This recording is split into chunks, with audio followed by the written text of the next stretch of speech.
모세오경에 기록되어져 있는 인류의 전 역사, 그리고 창세기 11장 이후로 12장부터 시작되어지는 이스라엘의 전 역사, 그 모든 역사를 통칭한다면 하나님의 역사라고도 말할 수 있을 겁니다. 우리는 그 모든 역사를 인간적인 관점에서 인류의 역사로 해석하고 싶어 하지만, 그러나 이 땅의 모든 것을 존재하게 하신 하나님, 그리고 이 땅의 역사를 주장하셔서 큰 민족을 이룰 수 있도록 이끄시고 경영하신 하나님의 역사를 생각해 볼 때 결코 우리가 지나는 시간을 인간의 역사라고 정의 내릴 수 없습니다.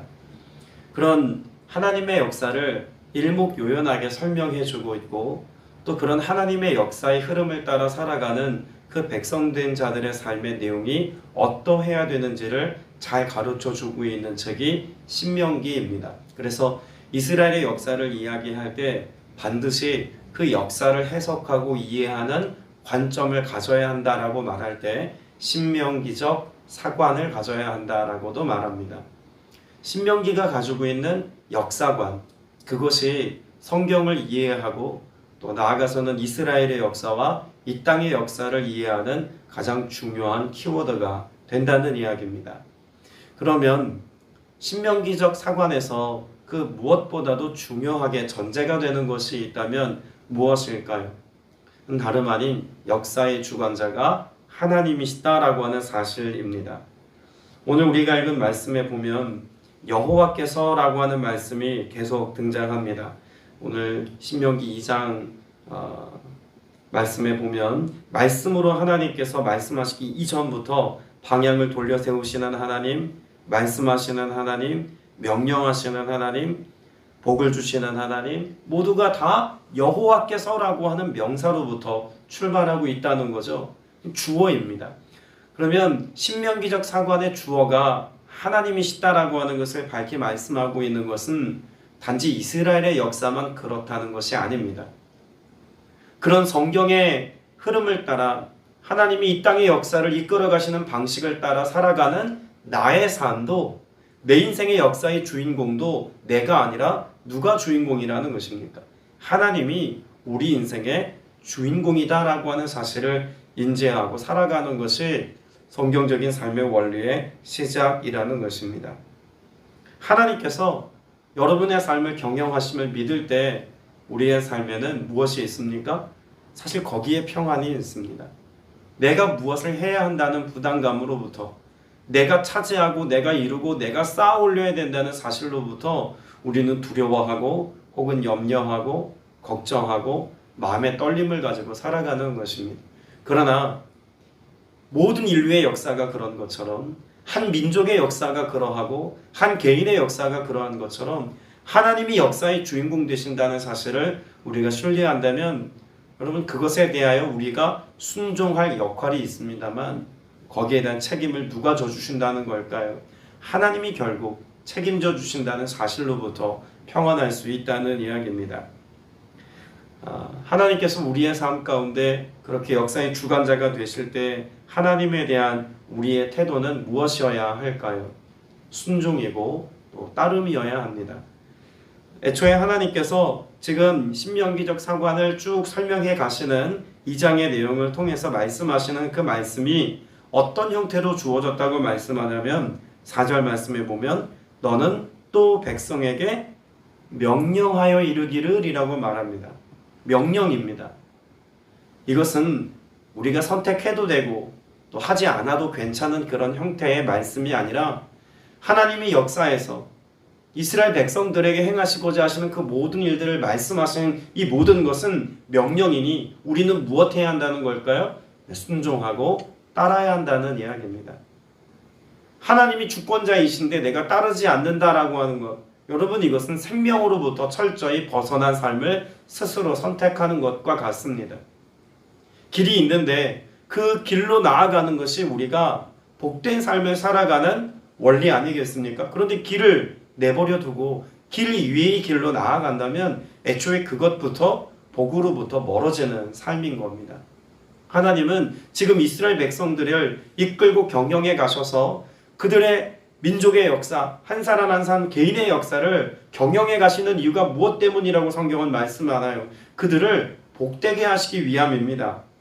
그래서 7절 말씀에 보면 내 하나님 여호와께서 내가 하는 모든 일에 내게 복을 주시고라고 말씀하죠. 하나님의 원하심은 복을 누리며 살아가게 하시는데 있다는 것입니다. 왜죠? 하나님이 왜 이스라엘 백성들을 그렇게 역사 속에서 경영하시고 그들의 인생 가운데 복을 주어서 하나님의 자녀된 은혜를 누리며 살기를 하나님이 원하실까요? 신명기 23장 5절 말씀에 보면 내 하나님 여호와께서 너를 사랑하심으로 라는 말씀이 있습니다.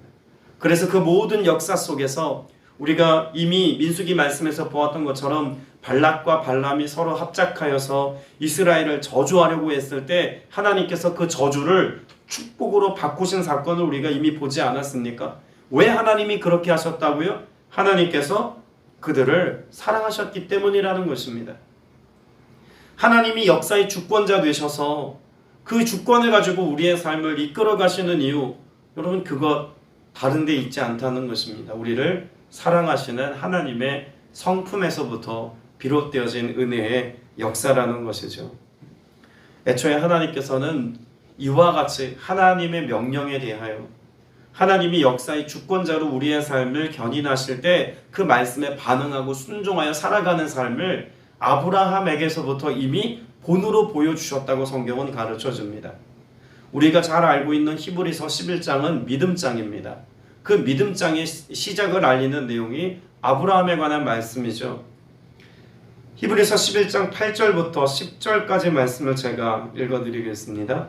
믿음으로 아브라함은 부르심을 받았을 때에 순종하여 장래의 유업으로 받을 땅에 나아갈새 갈 바를 알지 못하고 나아갔으며 믿음으로 그가 이방의 땅에 있은 것 같이 약속의 땅에 거류하여 동일한 약속으로 유업으로 함께 받은 이삭 및 야곱과 더불어 장막에 거하였으니 이는 그가 하나님이 계획하시고 지으실 터가 있는 성을 바랐습니다.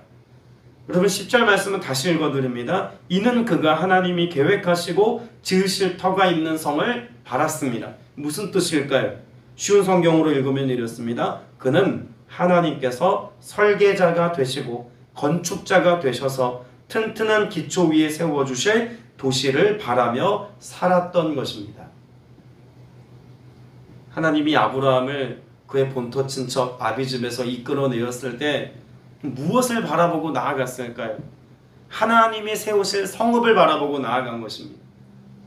본토 친척 아비집 버렸지만 삶의 터전을 버렸지만 그가 하나님이 세우실 성읍을 바라고 나아갔다는 거예요. 그 성읍은 어떤 성읍이라고 말씀하고 있습니까? 하나님이 설계자요, 하나님이 건축자요, 하나님이 기초가 되어주셔서 보호하시는 하나님의 보호함 속에 살아가는 성읍을 바라보고 나아갔다는 말이죠. 우리가 오늘을 살아가는 믿음의 역사, 오늘 우리 개인의 삶의 모든 인생의 역사라고 하는 것도 무엇을 바라보고 소망하고 꿈꾸며 나아가는 삶이어야겠습니까? 내가 만들어 놓은 나의 도성에 거하는 것이 아닙니다. 하나님이 약속하신 하나님의 도성에 거하는 삶을 지향하고 이를 바라며 이를 꿈꾸며 이를 기대함으로 오늘을 살아가는 것입니다. 올 한 해도 우리가 얼마나 열심으로 우리의 것을 쌓아 올리기 위하여서 최선을 다해 살아왔습니까? 그러나 하나님이 우리에게 애초에 바라셨던 것은 그렇게 우리의 수고로움으로만 쌓아 올린 그런 결과물이 아님을 아셔야 합니다. 내년을 우리가 설계하고 계획하고 또 꿈꾸고 소망하는 비전을 채울 때 나의 꿈이 아니라 하나님의 설계도가 무엇인지를 보게 하여 주옵소서. 하나님이 그 모든 일의 건축자 되어주셔서 하나님이 건축하실 때 하나님이 행하시고 일하실 때 내가 그 하나님의 동력자로 하나님과 함께 그 역사에 함께 서게 하여 주옵소서. 여러분 이와 같은 믿음의 기도를 가지고 우리 인생을 설계하시고 우리의 가정과 교회와 이 땅의 역사를 이끌어 가시는 하나님께 여러분의 삶을 맡겨 순종의 역사를 써내려가는 저와 여러분 다 되시기를 주님의 이름으로 축복합니다.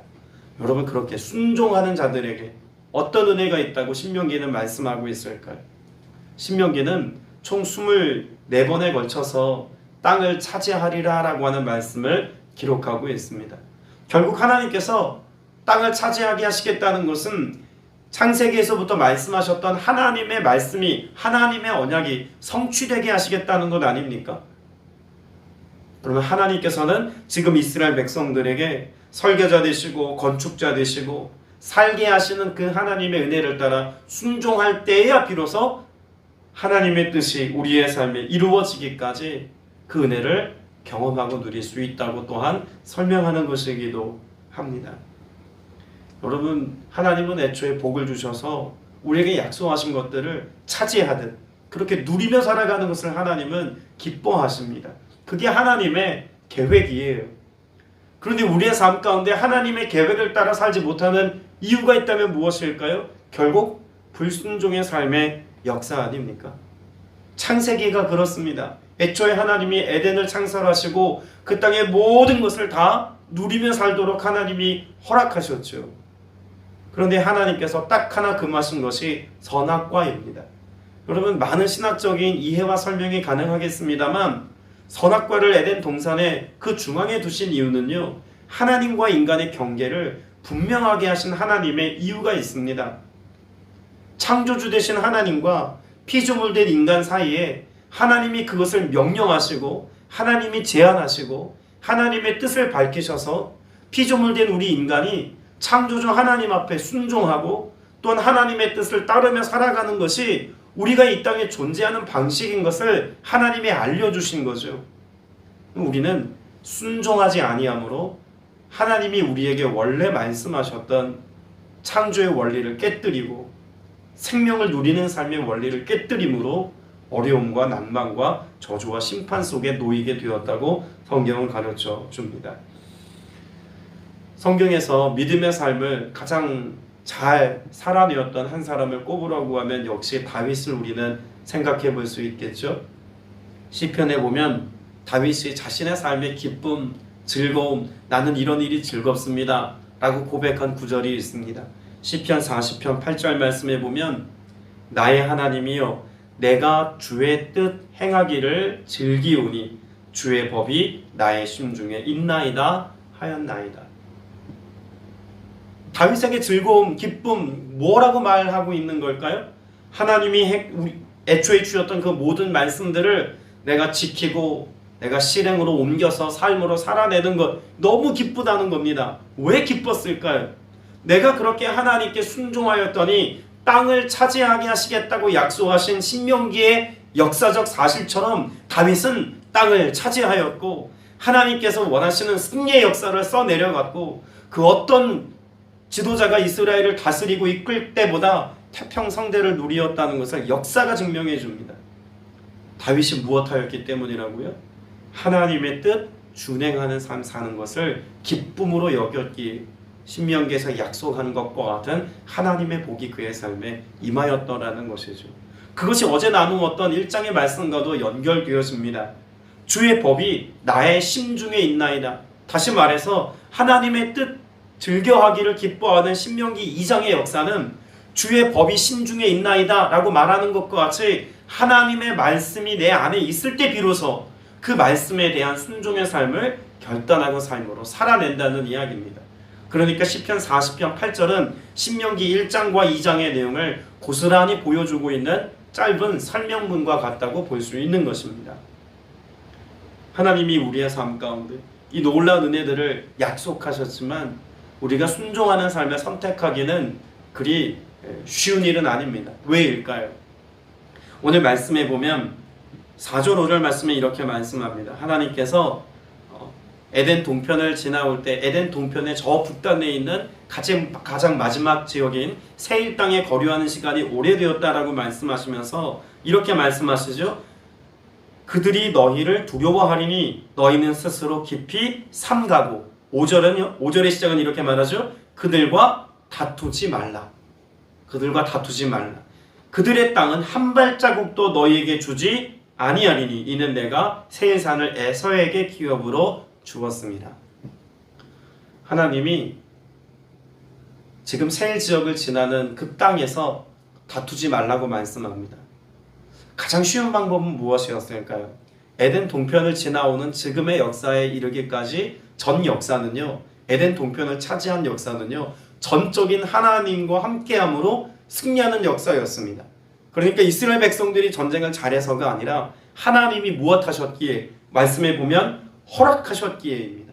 하나님이 허락하심 속에서 너무나 쉽게 그 땅들을 지나 승리의 역사를 써왔다는 이야기입니다. 그러면 여기 세일 땅의 가장 북단 지역도 지금 빠르게 진행하고 빠르게 이스라엘 백성들이 행진하려면 가장 쉬운 방법이 뭘까요?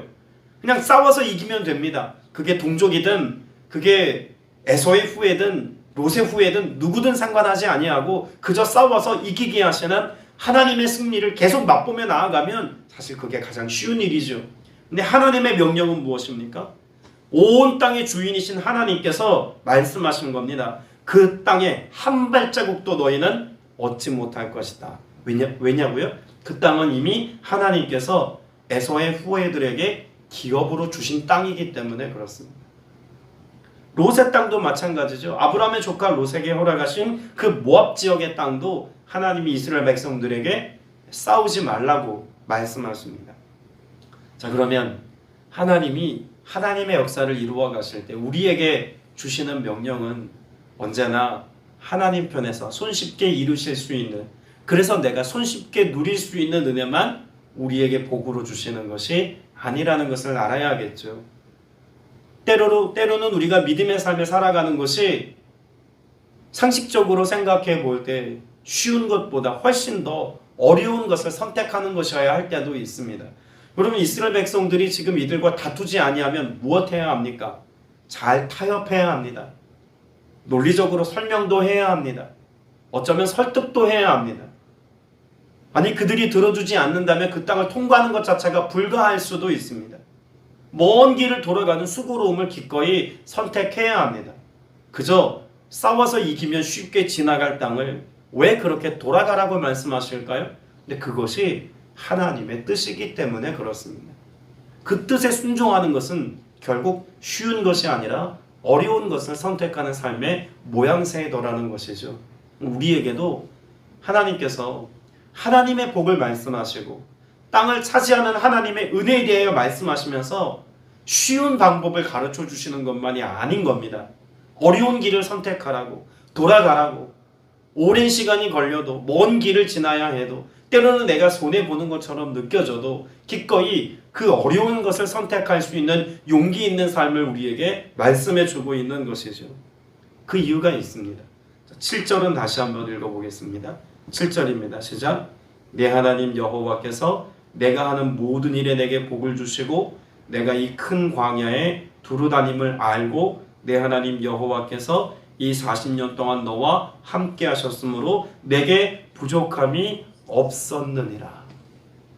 여기서 세 가지 사실을 분명히 말씀하죠. 모든 일에 복을 주시고 하나님이 우리를 아시고 그리고 하나님께서 함께 하신다고 말씀합니다.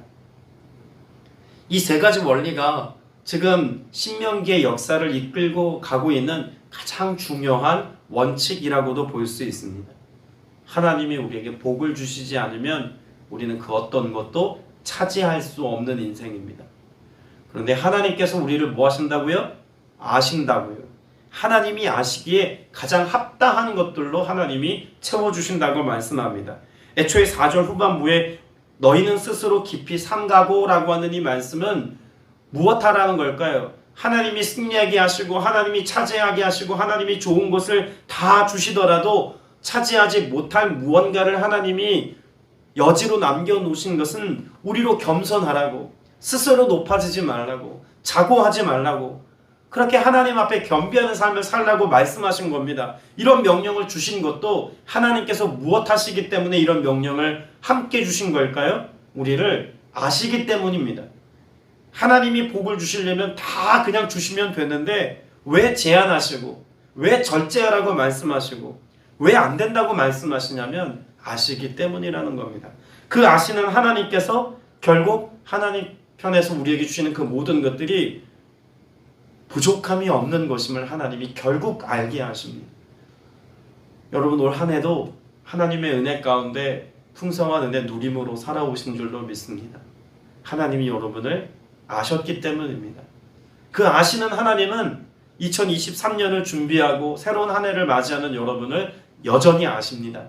때문에 여전히 가장 합당한 것들로, 여전히 가장 좋은 것들로 예비하여서 우리에게 부족함이 없도록 채우시고 공급하시고 돌보실 줄로 믿습니다. 여러분, 이것을 우리가 믿고 나아가야 합니다. 오늘 그 믿음의 고백을 가지고 나아가는 오늘의 삶이 또 오늘 한 해를 마무리하는 이 일주일의 삶과 새로운 시작을 여는 새로운 한 해의 역사가 이 모든 하나님이 함께 하셨으므로의 역사로 결론 나는 여러분의 인생이 되시기를 바랍니다. 7절 맨 마지막에 그 40년 동안 너와 함께 하셨으므로 라고 결론 내리고 있지 않습니까? 여러분, 구약의 역사의 결론이 그것입니다. 앞에서 제가 이스라엘 역사, 모세 오경이 다루고 있는 그 역사, 신명기적 사관의 가장 중심이 되어지는 한 단어를 꼽으라고 하면 바로 2장 7절입니다. 하나님이 너와 함께 하셨다. 여러분, 신약의 역사를 한마디로 요약하려면 뭐라고 또 말할 수 있을까요? 임마누엘 아닙니까? 하나님이 그 백성들과 함께 하신다. 그럼 교회 시대를 살아가고 있는 오늘 저와 여러분의 역사는 뭐라고 말씀할 수 있을까요? 성령이 너희에게 임하시면입니다. 그럼 구약도 신약도 교회 시대를 살아가고 있는 오늘의 때도 하나님이 우리에게 복 주기를 원하셔서 하나님의 역사를 내 삶의 역사 속에서 써내려가는 방식으로 선택하신 것이 무엇이라는 겁니까? 함께 하심이라는 것입니다. 여러분이 함께 하심의 은혜를 그 어떤 것보다 가장 우선순위의 기도 제목으로 놓으시고 기도하셔서 함께하여 주옵소서. 임마누엘의 주님, 오늘도 함께하여 주옵소서. 다른 보혜사를 우리에게 보내시겠다고 약속하셨으니 내 마음을 성전 삼으시고 성령님 임하여 오늘도 나를 통치하시고 다스려 주옵소서. 내 삶을 설계하시고 내 삶에 그 설계도를 갖고 계신 하나님의 계획을 따라 내 인생을 경영하시고 그 가운데 하나님이 기뻐하시는 의의 열매가 삶에 가득히 맺히는 은혜 있게 하여 주옵소서. 이것이 여러분의 기도되어서 풍성한 응답의 열매를 맺는 저와 여러분 다 되시기를 주님의 이름으로 축복합니다. 기도드리겠습니다. 은혜가 풍성하신 아버지 하나님, 오늘도 내 개인의 삶과 또 우리 가족과 교회와 이 민족과 이 땅의 역사를 주관하고 계심을 깨닫게 하시고 또 한번 아멘하게 하시니 감사합니다. 경영자 하나님께서 애초에 우리의 삶을 설계하시고 또 경영하여 이끌어 가시오니 오늘 순종의 삶을 결단하며 나아가는 주의 백성들에게 역사하셔서 순종하는 자들에게 예비된 합당한 은혜, 그 풍성한 선물이 오늘도 우리의 삶에 가득함을 보게 하여 주옵소서. 흑암의 거세 악한 영들 끊임없이 불순종의 역사로 하나님의 역사를 경험하지 못하도록 하려 합니다. 오늘 순종의 삶을 결단할 뿐만 아니라 삶으로 살아내어서 하나님의 거룩한 백성됨을 날마다 기뻐하며 감격하며 감사하며 찬송하고 예배하는 주의 권속들 되게 하여 주옵소서. 성령께서 이 놀라운 일들을 이루시기까지 오늘도 다른 보혜사로 우리 안에 임재하시고 또 우리의 삶을 이끌어 경영하실 것을 믿사오며 살아계신 우리 구주 예수 그리스도 이름으로 간절히 기도드렸사옵나이다. 아멘.